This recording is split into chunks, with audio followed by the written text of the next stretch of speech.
सालन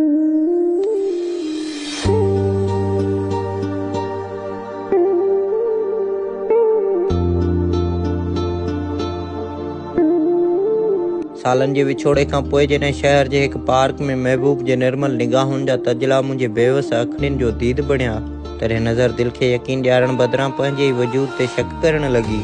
चेहरो सिज लथे जी कंहिं शाम जियां रोशनीअ जे किरणनि खां महरूम थियण लॻो। ज़हन कुझु सोचण खां अॻे ई मन अंदरि तरह तरह जा सवाल करण लॻो। उहे दिलकश शामूं पुरजोश लम्हा महबूब जे ॿाहुनि में पलंदड़ यादुनि जा हिसा हिकु दफ़ो वरी दिल जी दुनिया में आबाद थियण लॻा। चेहरे जो नूर इश्क जे अजूबनि खे ज़ाहिर करण लॻो। दीवानगी उन करे दर्दनि जे दरियाह खे सुकाइण लॻी, छो त मुस्कुराहट मन में मोहबत जा मीनार ॾियण लॻी। ज़माने जी तल्ख़ हक़ीक़तुनि खां बाग़ी थी मोहबत जे बहारुनि में पाण खे मदहोश करण जी हाम भरे दिल अधूरी मोहबत जी हासिलात लाइ जज़्बनि खे उभारण लॻो। एहसासनि जूं लहरूं कदमनि में साह भरण लॻियूं। विख महबूब जे वजूद ॾांहुं वधण लॻी। कंहिं ख्वाब ऐं ख़्याल जियां मुलाक़ातनि जा अक्स ज़हन में ठहण लॻा। सालनि जी उदासी ॼण त पंहिंजा आख़िरी साह खणण लॻी। ईअं महसूस थियण लॻो जीअं दर्दनि जूं दीवारूं ड्रहण लॻियूं ऐं ख़ुशियुनि जा खज़ाना अङण जी ज़ीनत बणजण लॻा। ज़हन पुराणियुनि यादुनि जा मंज़र ॾेखारण लॻो। दिल यादुनि जी तलब में सुकून माणण लॻो। जिस्म उन मोहबत जे ज़िंदान में वापसि क़ैद थियण लॻो। चप चुरपुर वारे अमल खां इनकारी रहिया, पर ज़ुबान जुदाईअ जो फ़लसफ़ो बयानु करण लॻी।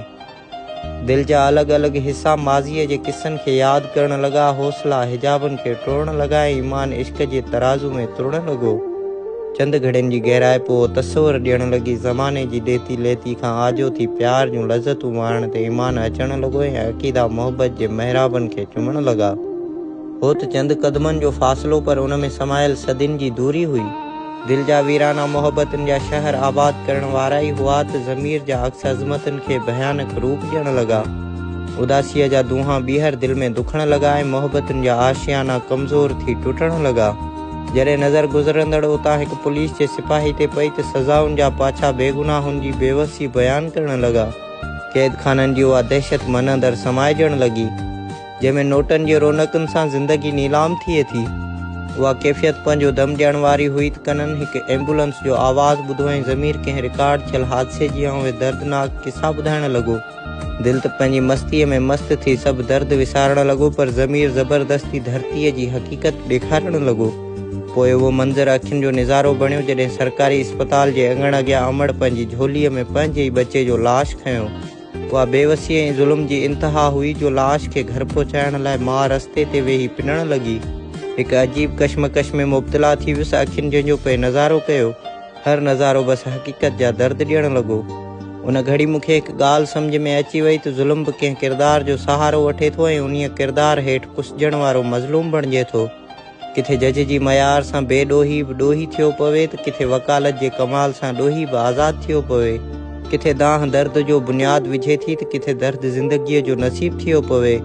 दिल ज़माने जा ज़ुल्म विसारे चंद घड़ियुनि जा मज़ा माणण ते ज़ोर भरण लॻो त ज़मीर लोड़कनि जे पाणीअ जा छंडा हणी पंहिंजी हक़ीक़ी हालत ॾेखारण लॻो। मोहबत में मदहोश थियण वारी ख़्वाहिश कमज़ोर थियण लॻी। महबूब जे दीदार सां मिलियल राहत अज़ाबनि में तब्दील थियण लॻी। ज़मीर मोहबत में मुनकरी वारो किरदार अदा करण लॻो। दिल ऐं ज़मीर जो मतल जहिड़ो नतीजे ते ज़ोर भरण लॻो। दिल मोहबत जे एहसासनि जी पूॼा कंदी रही ऐं ज़मीर पंहिंजे जज़्बनि जी दाह ॾियण लॻो। कुझु सोच वीचार खां पोइ नतीजो उन हक़ीक़त जी वज़ाहत करण लॻो त महबूब मुंहिंजी मोहबत आहे त धरती मुंहिंजी चाहत आहे। मोहबत छॾणु वाजिबु नाहे त धरती विसारणु गैरत नाहे। ख्वाबनि जी दुनिया मां निकिरी जॾहिं वजूद हक़ीक़त जो निज़ारो करण लॻो तॾहिं दिल जे आशियाने खे उहो दास्तान सम्झ में अचणु लॻो त सुख ऐं सुकून जा निज़ारा मुंहिंजो माज़ी आहिनि। अॼु मुंहिंजी दुनिया बसि दर्दनि जूं दाहूं करे थी। ऐं कीअं महबूब जे ॿाहुनि जा झूला झूलां जॾहिं त मुंहिंजे माॻ ते हर ख़ुशी मातम करे थी। उमीदनि जा अणखुट तबाह थियल खंडर मुंहिंजी बेवसीअ लाचारीअ जी तारीख़ लिखनि था। मुंहिंजे जियापे ते अॼु बि सवालिया निशान लॻल आहे। मुंहिंजे ख्वाब मथां बंदिशुनि जो ऐलान थियल आहे। मुंहिंजो माज़ी, मुंहिंजो हाल, मुंहिंजी सोच ऐं ख़्याल जे ईअं ई मोहबत में मजना थींदा रहिया त धरती पंहिंजी बकाउ जी जंग में पंहिंजे ई हरीफ़ सां सौदो कंदी। कुझु लम्हनि खां पोइ दिलि वरी वापसी जा सफ़र कया। मोहबत जे दिलकश रंगनि में रंगजण खां अॻे ई ज़माने जे ज़ंगियल ज़ंजीरनि सां पंहिंजा हथ ॿधिया ऐं चपनि आख़िरी दफ़ो पंहिंजे महबूब खे उहे लफ़्ज़ चया त अजब फ़लसफ़ो आहे हिते यार पंहिंजो। तुंहिंजी मोहबत ते मुंहिंजो अक़ीदो त आहे, पर छा कयूं, जानी दिलि खां अॻु में वजूदनि में मौजूदु ज़मीर बि आहे।